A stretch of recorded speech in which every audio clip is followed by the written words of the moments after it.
All right, we are live. Hey there, how's it going? It is your muscle building coach, Lee Hayward, with the Total Fitness Bodybuilding live video chat. And I do apologize for the few minutes delay in getting started. For those of you who are YouTubers, you know what I'm going through here. YouTube has changed their dashboard, right? They're in the process of updating it. And I had some issues trying to figure out how to start a live streaming video in the new creator dashboard. So that's the reason why I'm a bit slow getting things up and running. Normally, I just log in before the show, a few clicks of the mouse here and there, boom, we're up and running. But I had to mess around with it because they changed the whole back end of how YouTube works. So for those of you who've been waiting, I do apologize for that delay. But we're here, better late than never, and we're going to have a good show nonetheless. So if you're brand new to these video chats, I want to welcome you. How this works is I'm going to be hanging out here for the next hour and basically answering questions that you have with regards to fitness and nutrition, any specific challenges that you have with your workout program, with your muscle building or fat loss program, anything at all. Feel free to post those questions, comments, topics of discussion in the video chat window, and I'll do my best to help you out over the course of the video chat. And if there's something that you would like to discuss beyond this video chat, like maybe you have some specific challenges that you feel it's too big to cover in a single YouTube comment or something like that, hey, if you want, you can actually send me a private message. You can email me through my website at leehayward.com, or you can just send me a direct email to leeh@leehayward.com, and we can chat back and forth through there, because I know some people probably don't feel comfortable posting their questions in a public forum like this. Some do. I know half the users use a fake username anyway. Like, very few people actually use their real username or their real name when they communicate on social media. But if you don't want to post your question in a public forum like this, or maybe you have a lot of questions or need a lot of help and probably even need some coaching, then feel free to send me an email or contact me through my website, and we can discuss that, because that is a service that I do offer for sure, helping people with customized diet and training programs to get in their best shape. So with that being said, I'm going to jump right into it now. First off, I always like to do a little audio video check, make sure everything's coming through loud and clear. So I'm going to do that now. Just get a few things organized here on my end. All right, so let's see what we got. Is this coming through loud and clear? So for those of you who are watching this right now, if you could let me know, loud and clear. Okay, Dan is doing that. Thank you, Dan. I appreciate it. I always want to make sure, because like 99% of the time, everything works, right? You plug in the camera, you plug in the microphone, it works. But, but there's been a few times where I've had it set up and I was talking away and answering questions. I must have been going on for like 5 or 10 minutes and didn't realize till I got going through the comments, because obviously, the comments are coming through faster than I can keep up with them.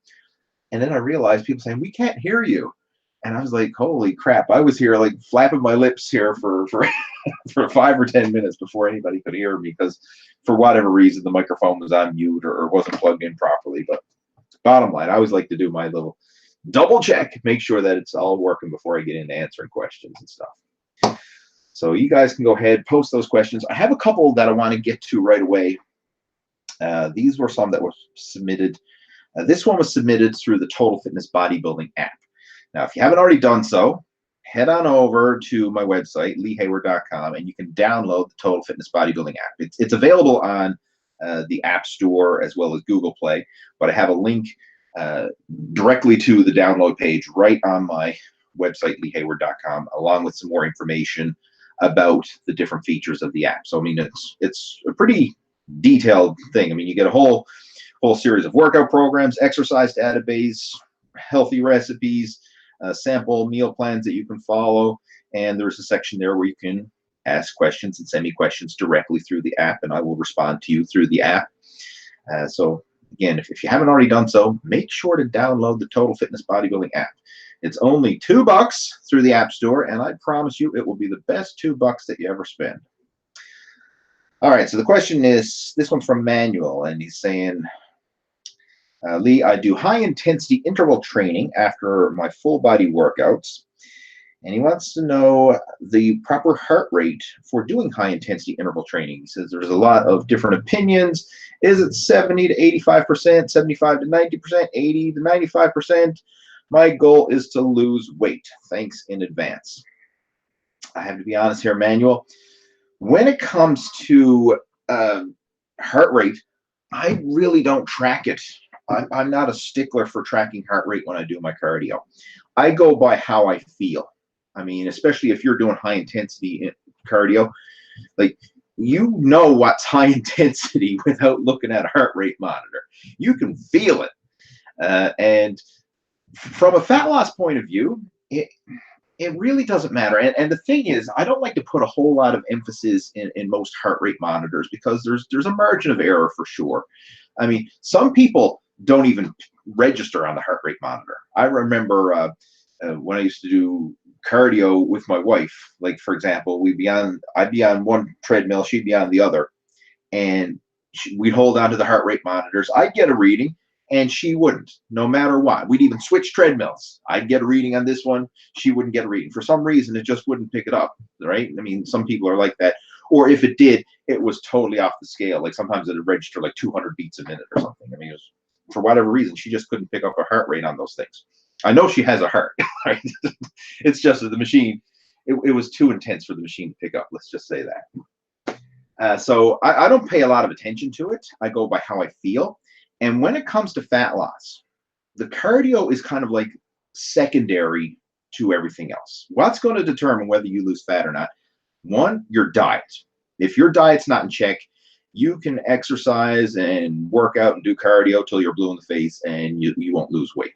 Right? So if fat loss or weight loss is your number one goal, get that diet in check first. That's priority number one. After that, then it's consistency. Consistency with your weight training and consistency with your cardio. And the way that I recommend you do the cardio is look at it as a supplement to your weight training. Like, if you're pressed for time and you can only do one or the other, do weight training. Weight training is going to give you the biggest bang for your buck because weight training builds muscle. And when you have more muscle on your frame, you're going to burn more calories 24/7. So, like cardio alone, you're burning calories while you're doing the cardio and for a short period after, especially if it's high intensity. But with weight training, you're stimulating muscle growth, and that's going to burn more calories 24/7. So the weight training is priority number one. The cardio is secondary to the weight training. So if I recommend you prioritize your workouts like that and focus then on the consistency. That's the main thing. As far as the intensity, use your own judgment. Like, if you have a lot of energy, then boom, go for a high intensity session or high intensity intervals or whatever. Like, use your own energy level to dictate how hard you push yourself. But if you're feeling beat down and exhausted and you're like, man, I just don't have it in me today, then do a low intensity cardio session. I mean, I'd rather you do a low intensity cardio session than skip it altogether. So use your own judgment on that, and don't get too hung up on the whole target heart rates or getting caught up in these online debates where, Guru A says, oh, you have to do it at 85%, and Guru B says you have to do it at 75%. Like, who gives a shit? Just work at your own personal fitness capacity, what you feel your body can handle, and be consistent. That's the number one thing right there. All right, so that was that question. What else? I had a couple other questions coming through, but I know there's a lot of people joining us live here now, so I'm just going to jump in and answer some of these. We have Dwayne joining us. Josh is joining us. He says, Lee, I'm just curious if you've had some overhead barbell press tips. My overhead press is weak. I tend to lean back, which really kills my lower back. Thanks in advance. Yeah, there's a lot of things you can do for the overhead press. First off, depending on what it is that you're training for, I mean, you might want to even try dumbbell presses. I find dumbbell presses from a pure bodybuilding muscle stimulating point of view is sometimes a superior exercise because it allows you to be perfectly in line and you press straight, overhead. Whereas with the barbell, you got to manipulate your technique a bit because you have to clear your head. You have to clear your chin and your face as you press the weight up. So it's not, obviously you can't press it perfectly straight, or else you have to arch back, and then you're turning it into like an incline bench press. So if you're doing a true shoulder press, you have to like clear your head in order to lock it out. Now I have a video. If you do a search for Lee Hayward military press, go on YouTube, Lee Hayward military press. I break down the technique for how to do the military press or the overhead press, whatever you want to call it. But if from a muscle building point of view, if you're having trouble, you know, your overhead barbell press is stuck in a plateau, or your technique is a bit off or whatever, and you're just trying to stimulate the muscle, try doing dumbbell presses instead. And I think you'll probably find that that's a better alternative, because it allows you to keep that more upright posture, because you don't have to worry about clearing your head with the dumbbells because they're already centered with your body. Some other options that you can play around with. I mean, you can do like presses in a power rack. This is something that I used to do back in the day, especially when I was really doing a lot of heavy training. It's like for powerlifting, stuff like that. I used to set, I'd end up doing a seated shoulder press, but I'd have the upright bench in the power rack, set the safety pins so they were higher than my head, and then I would press just from the top of my head up, do that top range of motion lockout.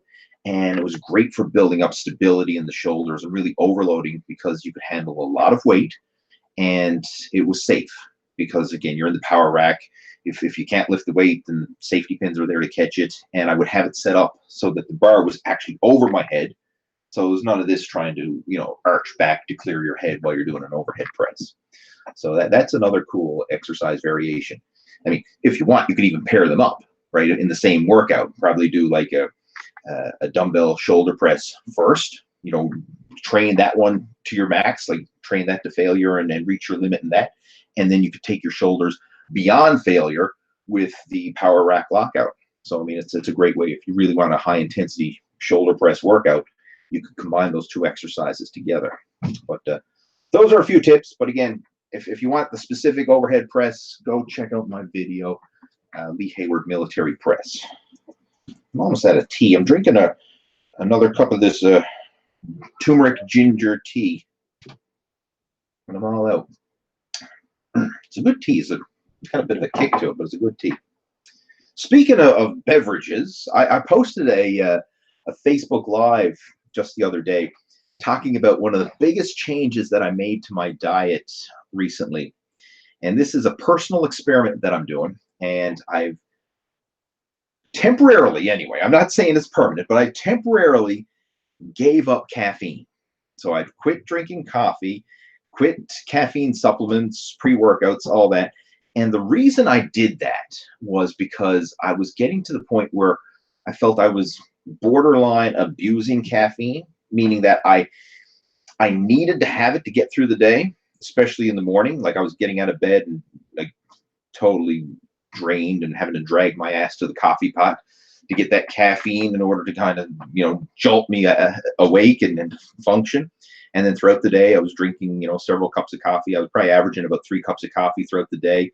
A lot of times even having a pre-workout on top of that before I go to the gym. So it was a fair bit of caffeine when you add it all up.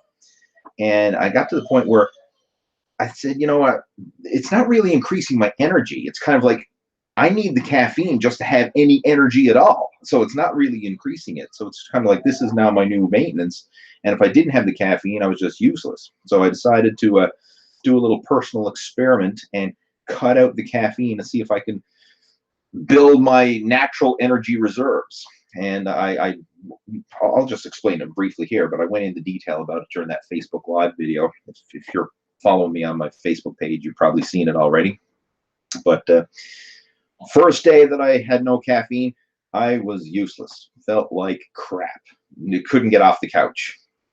Luckily, I did this on the weekend, so it didn't really detract from my work or anything, because I didn't have many responsibilities on the go. But day one, on the couch, totally useless. Day two, still on the couch, totally useless. But this time I had splitting headaches, like migraine headaches all day long. And I don't normally get any headaches. So what I'm thinking is that's probably like withdrawal from the caffeine. Day three, still groggy, tired, still had the headaches, but wasn't as bad as day two. Then day four, it started to get a bit better, and 5, a bit better, and now I'm 2 weeks in. This is officially the 14th day that I've had 0 caffeine, no coffee, no pre-workout, no whatever, and I'm feeling good. I gotta say, it's I have this, like, instead of the spike of energy that you have from a coffee or a pre-workout or whatever, I just like, I wake up in the morning and it's just like this stable level of energy all day long, and it's pretty cool. Like, I'm not dragging my ass to the coffee pot or anything like that. I just have this stable energy, no peaks and valleys that I used to have with the caffeine. So it's a personal experiment. I'm going to ride it out for 30 days. This is my goal. I want to go 30 days with no caffeine to see how it works and see how I feel. And I'll do a full overview at 30 days and kind of make my decision whether I want to go back to using caffeine or not. Now, am I suggesting everybody watching this that you have to quit caffeine and blah, blah, blah? No, I'm not saying that. You can still build muscle. You can still burn fat. You can still get in shape consuming caffeine. I mean, I did it for years.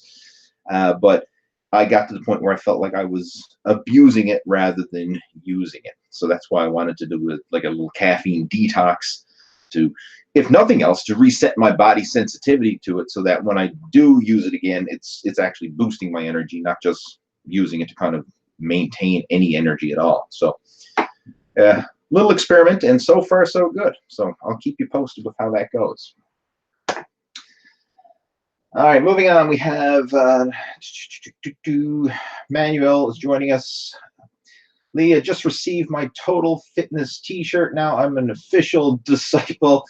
Hey, good for you, man. Glad to hear it, and thanks for the support.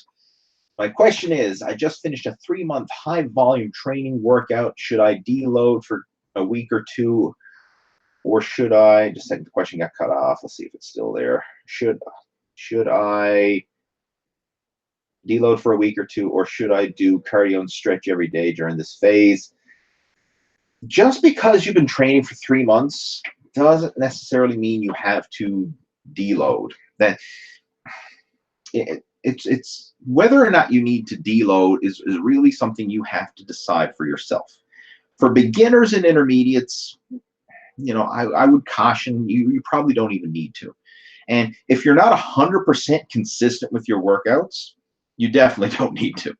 Deloading is kind of this advanced strategy for advanced lifters and advanced bodybuilders, advanced athletes who are pushing their bodies to the limit. I mean, they're very motivated, they're very consistent, and they are just trying to squeeze every drop out of themselves in terms of, you know, the efficiency and maximizing their results in the gym. So if you're spot on with your training, spot on with your nutrition, spot on with your sleep and your lifestyle and all that stuff, and you're pushing it pedal to the metal for weeks or months on end, eventually you're going to get to the point where, yeah, you're starting to feel burnt out, right? You know, it's becoming a bit too much for your body to handle. And when you feel those symptoms that you're starting to burn out, borderline overtraining, you know, overreaching is what a lot of people refer to it, because your body gives you these warning signs before you truly get into an overtrained state. You know, you'll get the early warning signs, and a lot of fitness experts refer to this as overreaching. So once you're at that stage, you know, your body's giving you the signs that, hey, you know, you're doing too much here, you need to back it off. Well, then you back it off. And what I recommend for most people is still work out, just don't push it as hard. Like, instead of going in there and doing like a hardcore training to failure, you know, power training program or whatever, maybe do like a total body workout every other day and stop your sets short of failure.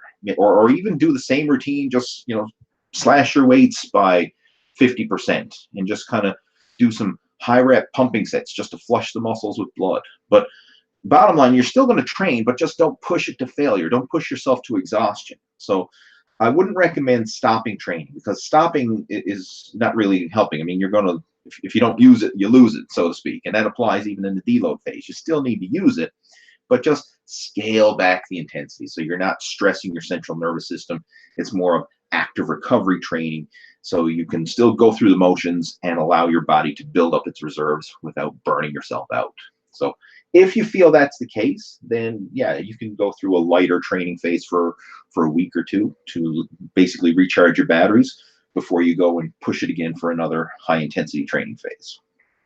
But this, like most people that I work with, I'm talking like personal coaching students and stuff like that, this does not apply to like 95% of the people I work with.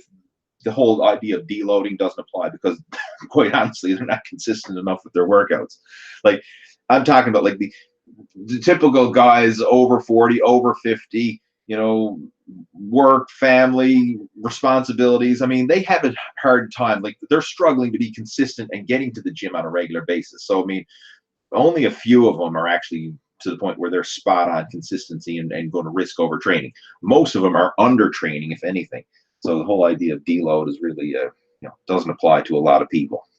You know, more people are undertraining than overtraining, put it that way. All right, let's move on. Let's see. Do we have T-Vision joining us from Detroit?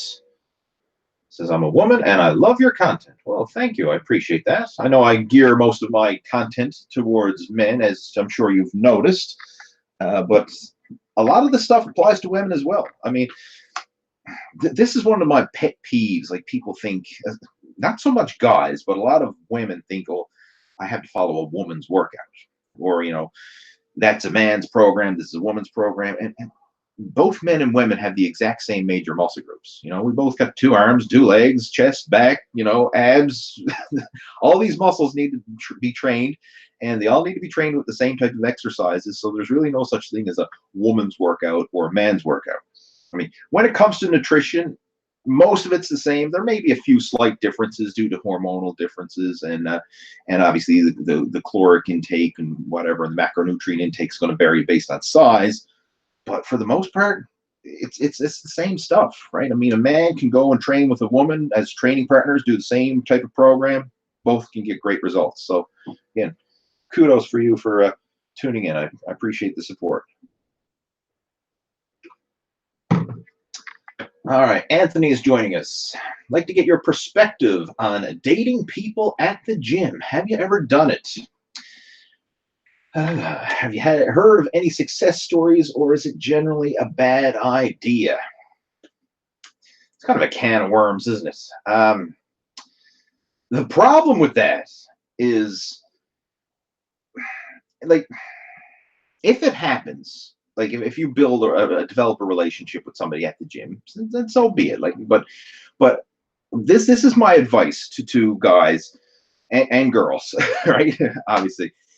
When you go into the gym, don't go in there looking for a date, right? Don't, because people can smell it off you. I mean, if you go in there and you are looking to hook up with somebody, it just reeks. Like, even if you go to a nightclub, I mean, you can just tell the people who are there for nothing else, but they're just trying to hook up for that one night stand or whatever. You know, they reek of desperation, right? You don't want to have that in the gym. And I mean, I don't want to mention any names, but I'm sure we all know some people who go into the gym and that's what they're there for, is they're just looking around, right? They're like, you know, like a dog in heat or something like that. You know, they're constantly on the prowl, and it's a turnoff. I mean, it's obviously a turnoff for the people that they're hitting on. It's also a turnoff for the people who have to just be there and witness it on a daily basis. So just go in there and do your thing. I mean, yes, you can strike up a casual conversation with somebody and be friendly and all that, but don't go in there looking for something. Just go in there, do your workouts, be yourself. I mean, if the opportunity for a conversation occurs, just have a conversation, but don't go trying to force it. Just let it evolve. And if something evolves naturally, you know, you feel, okay, there's a bit of chemistry here, whatever. I mean, you decide to have I don't know, what would you do for a first date that you met at the gym? Hey, do you want to go for a post-workout shake or something like that? I don't know. Let's go for a post-workout shake and watch Generation Iron on the big screen. I don't know. But anyway, if something develops, then just let it develop. So, but don't go forcing it. That's what I would say. Because if you try and force it, you're going to get a reputation. You know, you're going to get a reputation as like a sleazeball or a pervert or something like that. You probably don't want that.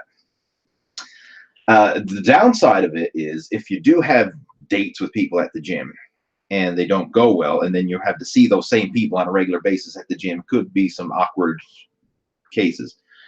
Personally, I've never dated anybody from the gym. Like, I've met my wife outside the gym, and after we met, then I got her going to the gym.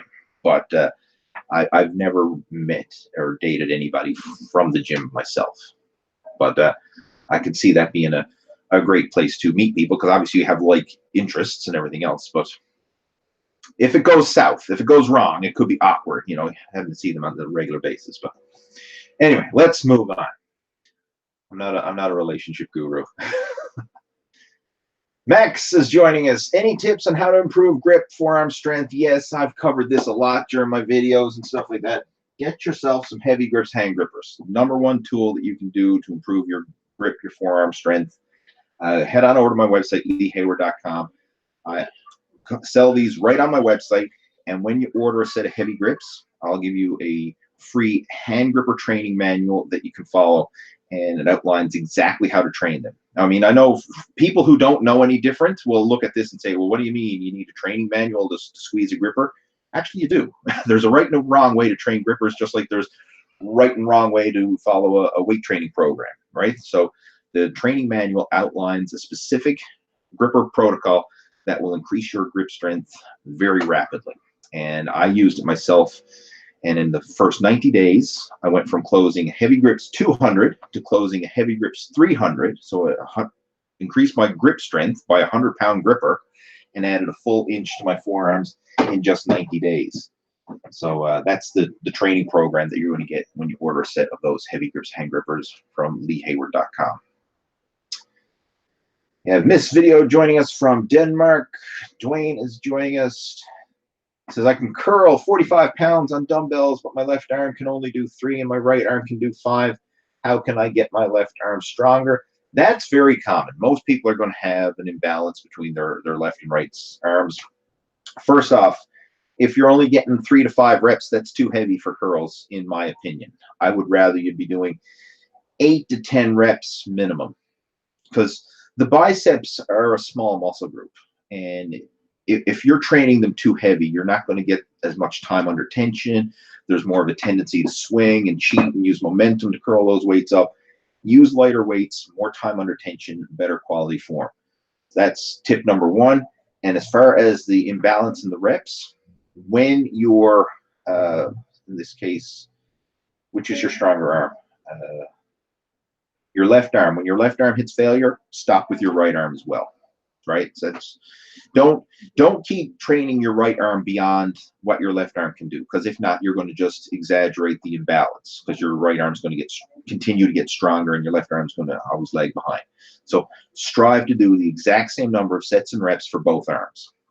So once you hit failure with the weaker side, the set is done, right?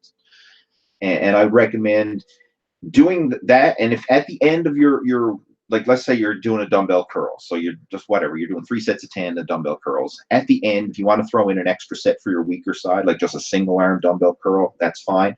But try not to overwork the stronger arm, because again, if you do that, you're just going to exaggerate that imbalance. What are your thoughts of a 5-day per week bench press workout? It can be done depending on the workout. The Blast Your Bench program is a 5-day per week bench press workout. But the thing is, it's very low volume per workout. Like when people hear that, they say, oh my God, you can't recover from 5 bench press workouts a week. Well, you don't know what the workouts are, right? It's not like 20 sets per workout. It's literally 5 sets per workout, 5 days per week. So the total volume for the week is 25 sets. Which is manageable. And in addition to that, with the Blast Your Bench program, we scale back on the training volume for your shoulders and your triceps, so the other pressing muscles, to allow more recovery time and emphasis to be placed on the bench press. So the simple answer to your question, can you do a 5-day per week bench press program and make progress? Yes, if the program is structured properly and you control the volume over the course of the week. And if you'd like to get a copy of the Blast Your Bench program, you can do so right on my website. I actually have a special right now where you can get the Blast Your Bench program as part of the Total Fitness Bodybuilding Inner Circle. So you can sign up for $10, get a copy of the Blast Your Bench program, and plus a month membership to the Inner Circle. And that's available at leehayward.com. All right, T-Vision saying, can I do cardio 20 to 30 minutes, 3 to 4 times a week, boxing, elliptical, machine. Yes. You can do whatever you want to do. I'm just going to leave it at that. If you want more detailed information about what you can do or what you're trying to achieve, then either post or comment or send me an email and we can discuss it further. But can you do 20 to 30 minutes of cardio 3 to 4 times a week? Absolutely. You can do that. Go for it. Brandon's joining us. He says, Lee, I wanted to start bodybuilding in the morning using dumbbells and boxing in the evenings. What do you think about this approach? I think if you want to try it, then try it and let your body tell you how it works. From a practical point of view, combining boxing and weight training, depending on your fitness level, it's going to be challenging. I've done martial arts for years. I even did some boxing training a few years back, and my weight training suffered as a result. Like, you can't go 100% in weight training or bodybuilding and 100% in boxing, right? You have to have that compromise. Because you only have, like, let's visualize we have 100 units of recovery, right? 100%. You can't go 100% with bodybuilding and 100% with boxing because you just physically can't recover from it. So you have to kind of find that happy medium.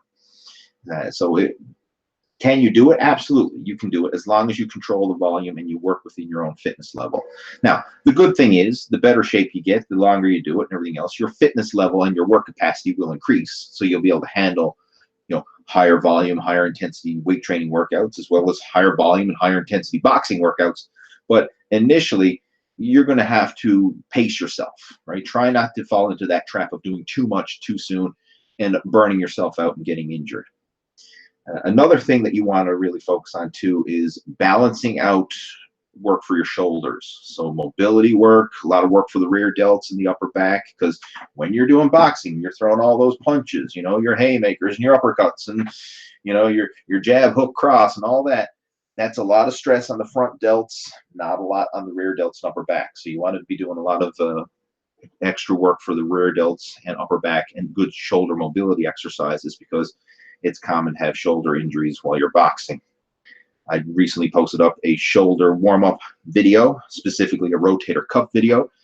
You can check that out, and I also have some other videos on my channel covering shoulder mobility exercises. So again, just search for Lee Hayward shoulder workout or Lee Hayward shoulder mobility, and you should find those videos.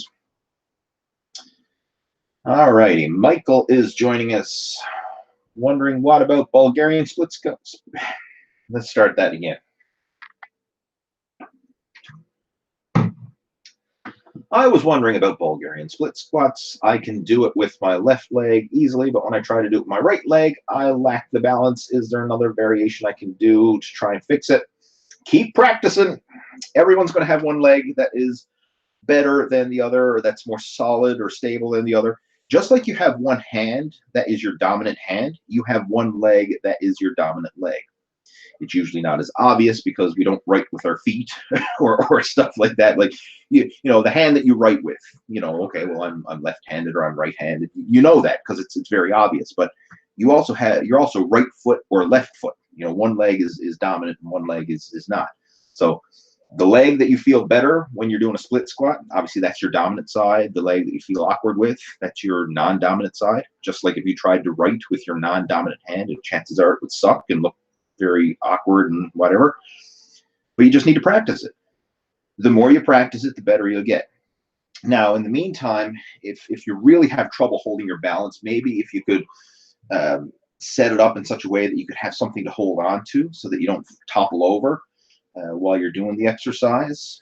Maybe like if you could set up the split squat, the bench, close to a rack or a wall or something that you could support your hand on if needed, just so you're not going tits up halfway through the exercise. That would help. But ultimately, it's just going to come down to practice on your part. Practice going through the motions, practice getting used to the exercise. You could also do it in the Smith machine. Just use like an empty barbell on the Smith machine and use the machine for balance. Because if you have the barbell across your back and you're in the Smith machine, that's going to prevent you from falling forwards or backwards or sideways because you're in the plane of motion of the machine. So that's another variation that you might want to try as well. But yeah, it just comes down to practice. The more you do it, the better you get and the more comfortable you'll be. Okay, another question here. I'm going to be going into the police academy soon, and it's going to be a lot of running and body weight workouts. No weights. Is it possible to maintain my muscle? You are going to lose some size and strength, but your overall athletic performance and your fat loss is going to improve big time. So you're going to be focusing on different aspects of fitness. Chances are you're probably going to lose some weight. Not necessarily a bad thing. I know a lot of people could lose some weight and benefit from it, but with police academy training, like, you're not going to be able to be setting a personal best squat, bench, and deadlift, and also setting a personal best in your running and a personal best in your cardio and all that at the same time. You're not going to do it simultaneously. I know I had a friend of mine.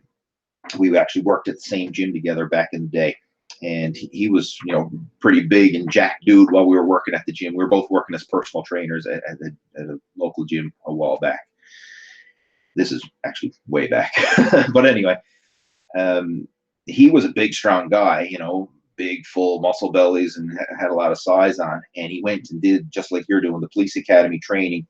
And I ran into him at the grocery store, like, a few weeks after he completed the police academy training, and I almost didn't recognize him because, he had lost a lot of weight. Now, he leaned out and he was like shredded. He was lean and ripped, but he didn't have that big, full mass appeal that he did when he was just focusing on weight training. So he kind of went a full 180, and now he's cardio and his endurance and conditioning was spot on, but he did lose some size in the process, and that's just, part of the game. Right? You look at it from what you're training for. What's the good of being, I hate to use this word, but like a muscle bound with no cardio conditioning, right? You're better to have, good athleticism and good cardio conditioning from the police academy point of view. All right, let's see what else we got. Bill is joining us. He says, I've been out of the gym for a year. I was working as a waiter all this time. How long will it take me to get back to where I was before I was an intermediate lifter? Quite honestly, I don't know how long it's going to take, but I will say this. You can usually gain back muscle the second time around faster than it took you to gain it the first time around. Now, there's too many variables involved for me to give you a timeline to say, okay, Bill, within 67 days, you're going to be back to your previous best shape or whatever. I can't give you a specific time like that, but I'll just say that you'll gain it back quicker the second time around. But you do need to start back like a beginner, right? Start off with the bare bones basic, build it up gradually. But the process of transitioning from the basic beginner workouts to more intermediate level workouts is going to happen faster the second time through than it did the first time.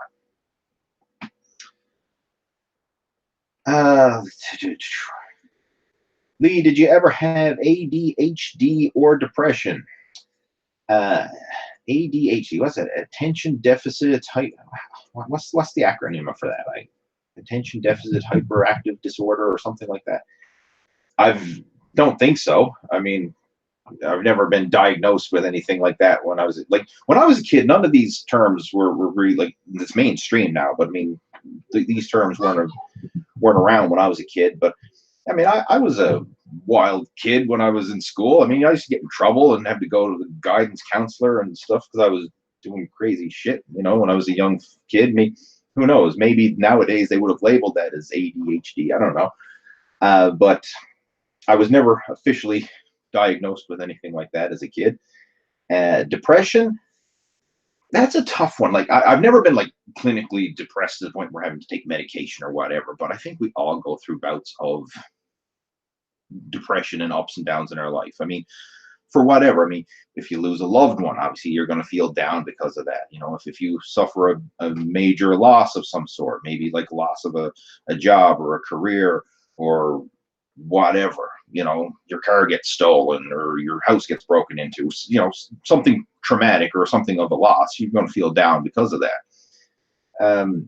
So, I mean, I think we all go through levels of depression to some degree or another, but some people have it a lot worse than others, obviously.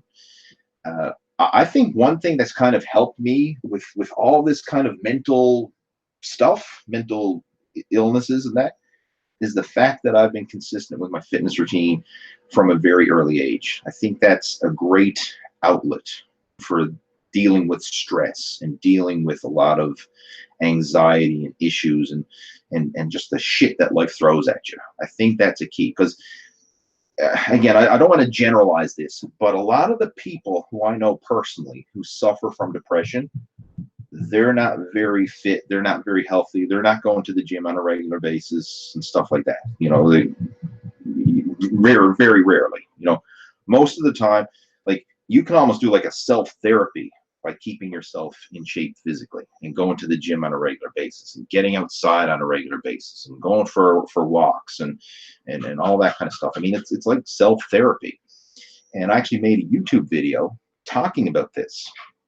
I mean, I'll give you a quick summary. I mean, if you just do, for those of you who want to watch it after this video chat's over, go search for Lee Hayward natural depression remedy or something like that. But even if you search for Lee Hayward depression, it should show up in the search results.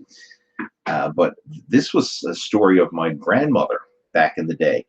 She actually did go to the doctor for depression. Now, this is back, I don't know, back in the 50s or sometime around then. I don't know the exact date, but it's a long time ago, right? And this was before, you know, people were prescribing antidepressant medication and before this stuff became popular. But anyway, she went to her doctor because she was feeling depressed, and she didn't even know what it was because it wasn't publicly or openly spoke about. But she explained it to the doctor, and he said, you know, that just sounds like depression. And the prescription that he gave her was, he told her every single day, get outside and go for a long walk. He said, the more you walk, the better you're going to feel. So that's what she did. And she did daily, you know, went outside walking. Now, of course, back then, I mean, she's living in a rural Newfoundland outport community. So, I mean, she could go for walks in the woods. She could go for walks along the beach, you know, so she had lots of time in nature, fresh air, you know, by herself to kind of just soak in the goodness of nature. And these walks on a regular basis literally cured her depression without any medication whatsoever. I mean, she did a lot of them. She did this, you know, daily, sometimes for hours a day. You know, go out, just walk like a, you know, after she did her morning chores, she might go out and walk for 2 or 3 hours in the afternoon. You know, just down to the beach, out in the woods, just enjoying nature. And by doing that, that cured her depression. So I think there's something to be said for that, for sure. You know, exercise, fitness, and getting outdoors. I think can be more powerful than medication in a lot of times. Anyway, let's move on. Let's see what else we got. Azim joining us. He says, Lee, good news. My doctor gave me a go-ahead for the gym as long as I do it to tune my body and not build muscle with your warm-up videos. I can't wait to go back. All right, good for you. I mean, whenever you have any injuries or setbacks and you're going back to the gym, I always mention this, and I'm going to mention it again. Start off light. Like, we have this idea of like no pain, no gain, or you have to train to failure, or the set's no good, and all that. You don't have to. You don't have to kill yourself in the gym to make progress or to reap the benefits of exercise. It's okay to do an easy workout, dare I say. It's okay to actually do that. I mean, it's consistency. Consistency trumps intensity. I would rather you do an easy workout every day than go in there like 1 or 2 days a week and kill yourself, you know, with repping out to failure. I mean, focus on that consistency over time, and then you gradually build up the intensity over time. But again, good for you. I'm glad that you got the go-ahead to get back to the gym. All right, let's see what else we got. We have a commenter here from Italy. Says, which advice can you give to a natural bodybuilder that's had L5-S1 hernia surgery and wants to do training legs without squats, deadlifts, etc.? You don't have to do squats and deadlifts. I mean, I know a lot of people do it, but you don't have to. I mean, leg machines are fine. I mean, don't get hung up on the exercises. Focus on working the muscles. And this is something that I tell a lot of people, especially if they're working around injuries, where they find certain exercises just don't work for their body types. Like if you can't squat, who cares? I mean, there's all kinds of leg exercises that you can do. I mean, you can do leg extensions, leg curls, you can do adductors, abductors, you can do leg presses and lunges and step ups. I mean, there's a lot of different exercises. You don't have to have a heavy barbell across your back and squat, right? There's a lot of different ones. Same with deadlifts. You know, if you can't deadlift, you can do all kinds of different row variations, all kinds of different pull down variations. You can do back extension variations, hyperextension variations. You can work all the muscles of your legs, all the muscles of your back without squatting and deadlifting. So even though, I mean, I'm a big fan of squats and deadlifts, and if you can do them, then by all means do them. But if for some reason you can't, then don't let that stop you. Do what you can do, right? Focus on what you can do, not what you can't. All right, let's see what else we've got. All right. Greetings, Lee. What are your thoughts on low volume training, 4 to 8 sets per muscle group per week? I mean, that would be ideal, I guess, for a deload phase or probably a beginner. I know some of the high intensity crowd would these do low volume of training, repping up to failure, like the heavy duty Mike Mentzer type of high intensity training. It can work for sure. I mean, I've seen a lot of people make progress with it, but I'm not a huge fan of this high intensity training. I mean, not saying that it doesn't work. Like, for example, like Dorian Yates, right? He used his own version of high intensity training, that 1 set to failure and plus forced reps. So usually 1 set to failure and beyond. And there was a lot of people who followed that. I mean, when Mike Mentzer was alive, that was a very popular program, the high intensity training. And it works, but there's a high risk of injury. I would rather, instead of doing 1 set to failure and beyond, how about we do 2 or 3 sets, stopping just shy of failure and, not placing your body at risk of injury. I mean, the total volume of training is probably higher. The total muscle stimulation is probably at least just as good, if not higher. And it's safer, right? I mean, you look at some of the lifters over the years who didn't train as extreme, but stayed injury-free. Like a prime example, Ronnie Coleman trained with unbelievable intensity, and the man is beat up. He's been through the meat grinder. He's walking with crutches now. I mean, and popping painkillers on a daily basis because his body's been so beat up. Dorian Yates beat himself up pretty good, but he's kind of rehabbed himself now through yoga and other means to the point where now he's healthy and mobile. But he's been through the meat grinder, right? He's had muscle tears and joint injuries and all that kind of stuff. But one bodybuilder who hasn't been known for pushing it with extreme weights, but still built a damn good physique, is Jay Cutler. I mean, Jay Cutler's never, to the best of my knowledge, never suffered any major injuries, but he's never been the one to push himself with ridiculously heavy weights, right? Like Ronnie Coleman deadlifting 800 pounds, like weeks out from the Olympia and stuff like that. I mean, that's insane. But Jay Cutler's never ever pushed those kinds of numbers before, but he's never been injured. So, you weigh the pros and cons. Okay, I mean, yes, he still built an impressive physique. He doesn't have the bragging rights to say that he moved these kind of numbers, but look at him today. I mean, he's not walking with crutches. He's very healthy. He's mobile. He's still in good shape. I mean, from the longevity point of view, I'd rather be that guy than the one who pushed themselves to the limit and said, yeah, well, back in the day I did this, but now today I'm in total agony, right? Walking with crutches and popping painkillers all day long because of all the injuries that you suffered. So I like to look at the long-term benefits. So that's why I'm not a huge fan of the high intensity, more of a fan of the being in this for the long game. All right, Charlton's joining us. Says he loves you. Thanks for the support. Sean is joining us. How big are your arms? He says, I'm at 16.5 inches. I don't know. How big are they? I don't have a tape measure, but there they are. I haven't measured them in a while. I know when I was a bit beefier and fatter, I did get them up to 18 inches pumped. That was like the biggest they've ever been. I'm guessing that they're in the 16-ish cold. I really don't know. I don't have a tape measure, and I don't really care. But the biggest they've ever been, the biggest I've ever got the tape measure to was 18 inches, and that was pumped, and that was when I was a bit fluffy, had a bit of extra meat on the bones too. All right, let's see what else we got. Bill's got a question. I think did I answer that one already? I'm not sure. Okay. All right. Well, maybe I didn't. Okay, anyway, Bill says he's working as a waiter. He considers this cardio for the week. I'm failing cardiovascularly during sets before failing muscularly. Extra cardio exercise will affect my recovery. If you're failing because of cardiovascular exhaustion during your sets, it's probably because you're not resting long enough between sets. Right? That's probably the reason why.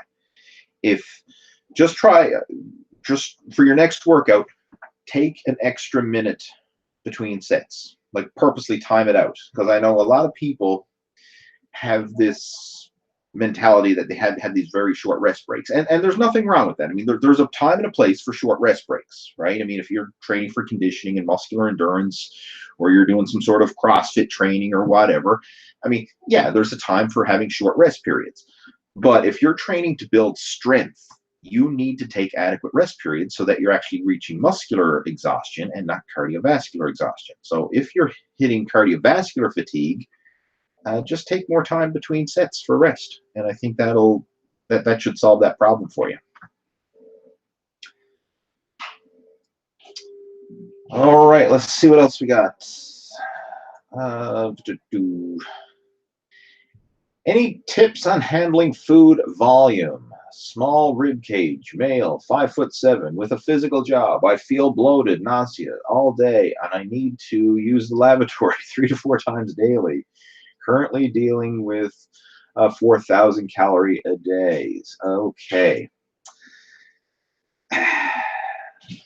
All right. First off, I would. I'm going to tell you right now, this is too big of a question to answer in a quick comment. So, I mean, if you would like some help with this, send me an email and we can discuss this. You can just contact me through my website, leehayward.com. You can email me at leeh@leehayward.com. That's my personal email address, and we can chat about it. But this has to do with, there's a lot of things going on here. First off, the foods you're eating. I'd need to know what you're eating, because if you're having trouble with digestion and bloating and all that, you're eating foods that don't agree with you. And they're foods that are causing you to be gassy and bloated and causing you to have to use the toilet more often than you should. So, I mean, certain foods are easier to digest than others. So you need to make those switches in your diet. As far as the volume of food and stuff like that, it comes down to how you structure your meals. I mean, there's a lot of different strategies. Like I said, this is a loaded question, and and I really need more information from you to give you a proper answer. But there's a lot of things going on here. And the number one thing is, I would forget the whole 4,000 calorie a day thing and blah, blah, blah. Focus on getting your gut health in check, right? Get your gut health in check. And what I mean by that is eating foods that are going to help to support a healthy gut. A lot of people who are trying to bulk up, they're just focusing on calories and macros, and they're not thinking of their gut health. And that's a big mistake. And that's why you end up feeling bloated and nausea and shitting 4 times a day and all that stuff, right? Get the gut health in check first, and then increase the calories gradually with easy to digest foods. That's what you need to do. And again, it's a complicated thing, because it's not necessarily like a one size fits all cookie cutter answer. First off, if I were to coach you, I would want a list of what are you eating over the course of the day? When do you normally feel the bloating? Is there certain foods that cause the bloating more than others? Or, and we do a detailed breakdown, and we'll dissect this diet and figure out, okay, we need to pull this food out and swap it out with this one, which is easier to digest. And, we need to add these other foods in that are going to help to improve your gut bacteria so that you can digest the foods better. There's a lot that can go on here. So this is a loaded one. All right, the ball's in your court. If you'd like some help with me or help from me, send me an email and we can discuss this. All right, let's see what else we got.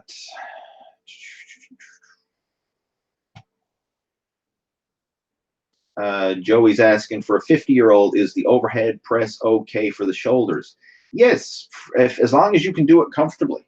As long as it's a comfortable exercise for you, you can do an overhead press. I mean, I can't really speak for 50 years old, but I'm 40 years old and I'm doing the overhead press. And ironically, the overhead press is an exercise that I've only recently gotten into. When I was younger, I didn't like the overhead press, and it was mainly because I didn't have the proper technique.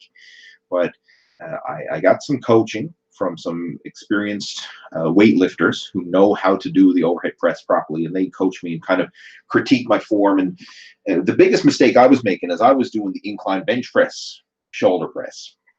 What I mean by that is I was arching back and pressing up like this, basically turning the shoulder press into an incline bench press. I mean, yes, it's overhead, but the angle of the body is not a shoulder press. It's focusing on the upper pecs, and in arching back, it was causing a lot of back pain and strain, and it just made the exercise uncomfortable. You really need to master the technique. And for this, lighten up the weight, master the technique, and then build it up gradually from there. But if you lift within your means, you can certainly do an overhead press well into your 50s and beyond. All right, Jesse's joining us, and he says, Lee, I read an article stating that heavy lifting over time can make small tears in your heart. Can you shed some light on this? I've read that as well. And again, I don't have the study in front of me or whatever, but anything that you do to the extreme can cause negative effects. I mean, like you're placing a lot of strain on your body.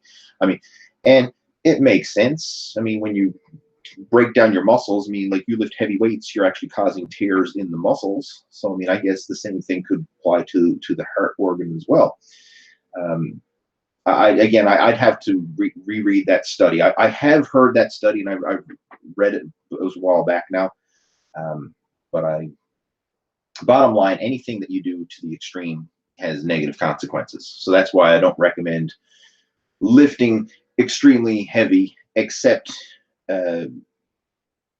in certain situations. Like even powerlifters, like you experienced powerlifters, like they don't max out every single workout. They usually structure their training in such a fashion that they're only maxing out close to a meet. Like people who are maxing out day after day after day and really pushing themselves to the limit and beyond on a regular, ongoing basis. I mean, your body can only take so much of that before something has to give. Now, usually it's the joints, tendons, and ligaments and the muscles that give, but I mean, it can also place strain on your organs, your heart. I mean, your body. I mean, a lot of people get hernia and stuff like that. So, I mean, if you keep pushing the limits, sooner or later, something's going to give. So that's why I like to lift within your means and kind of like look at it. We're in this for the long game. We're not trying to sprint to the finish. This is a marathon, right? We're gonna chug along for years to come, and not trying to burn ourselves out within a few years and be laid up with injuries. Okay, another one. Gareth is joining us, and he says, as I've gotten older, I realize training and nutrition doesn't need to be perfect. I'm hitting the gym 3 to 4 times a week and loosely tracking calories, and it's great. Good for you. Good for you. I totally agree with you. You don't need to be perfect. You just need to be consistent and focus on progress. And that's exactly what I've been doing with my own training over the past year. I'm far from perfect. I mean, I'll still have my cheat meals or whatever, but I keep it in check. Like it's not, because some people have this all or nothing approach, right? Like they're all in. Like there's no cheating. I'm super strict. I'm gonna do everything according to the book. Not going to miss a workout. Not going to miss a cardio session. Not going to miss a meal. I'm going to, you know, chicken breasts and broccoli. Blah blah blah blah blah. Everything's got to be spot on. Or they're like, the hell with it. No cardio. I'm eating IHOP and pizza and burgers, and the hell with the diet. Like, there's all or nothing, right? You know, you have these extremes. But if you can structure it in such a way that you can make progress with a moderate approach that's actually enjoyable. And as far as fat loss is concerned, or even muscle building is concerned for that matter, you don't have to go to the extremes. Like, some people think, well, if I want to lose fat, I have to starve myself. Or if I want to bulk up, I have to stuff myself. Like, if you just tip the scale in favor of a few hundred calories surplus or a few hundred calories deficit, which isn't much, like a few hundred calories, you know, that's not going to disrupt your eating pattern or cause discomfort, especially when you factor it in over the course of the day. But if you do that consistently, you know, like for trying to lose body fat, for example, just keep your calories, you know, maybe 200 to 300 in a deficit every day, and you do that for the long term, then over the long term, you're going to slowly trim off that body fat, but you're not going to feel hungry. You're not going to feel deprived or suffer from mood swings or any of that stuff, right? You're just going to feel healthy. You know, you're going to have this energy. You're going to feel good about yourself. And slowly, over the course of several months or over the course of a year or two, you're going to see your body just transform. And it's like, you know, people are going to look at you in you know, in a year's time and say, geez, what have you been doing? And it's like, you know, I've just been consistent with the basics, just doing my thing. You know, I mean, that's basically what I've done with my own training. It's not going to the extremes. I mean, yeah, if you go to the extremes, you can make progress faster, but it's harder to maintain it, right? And that's what we need to look at. I mean, who cares if you can get, you know, ripped in 12 weeks and then after that you balloon up and gain it all back again? I mean, I want to be ripped for the next 12 years or 20 years or whatever. I mean, I want to keep it, you know, a maintainable approach over the long term, not just this yo-yo diet where you diet down and get ripped, take a picture or step on stage, and then, you know, then you pig out and gain it all back again. I mean, that's the typical scenario of you know, competitive bodybuilders. They go through that over and over again. So you need to find the balance, and good for you, Gareth, for doing that. Thanks for sharing that. Okay, I'm actually going to get ready to include this up because we are past an hour, which is normal. I always shoot for an hour plus when I'm doing these video chats, but I know we've got a lot of questions coming through, and I do appreciate all the questions and comments. Speaking of that, I'm just going to answer I scroll to the end just for the heck of it. I scroll to the end to answer the last question. This one is from Tumas, saying, Lee, you look more ripped than a couple of months ago. Have you gained muscle or just lost fat? Both. I've gained muscle and lost fat. And how I've done that is consistency with my training and more consistency with my nutrition. And again, it's that strategy that I just mentioned. You don't have to be perfect, but you just have to be consistent with the basics. And over the course of the week, you have to be averaging a slight calorie deficit. For me, I mean, my goal is fat loss. So over the course of the week, I make sure to average a slight calorie deficit and be consistent with the workouts. And I'm usually doing 3 workouts per week, sometimes more, but that's kind of average. 3 workouts a week is my standard. And then on my off days from those workouts, I'm getting outside and getting some cardio, usually in the form of walking. I mean, it's a very simple approach, but it works. And, you know, simple is often the best, because if it's simple, it's easy, it's maintainable, it's something that you can do for the long term.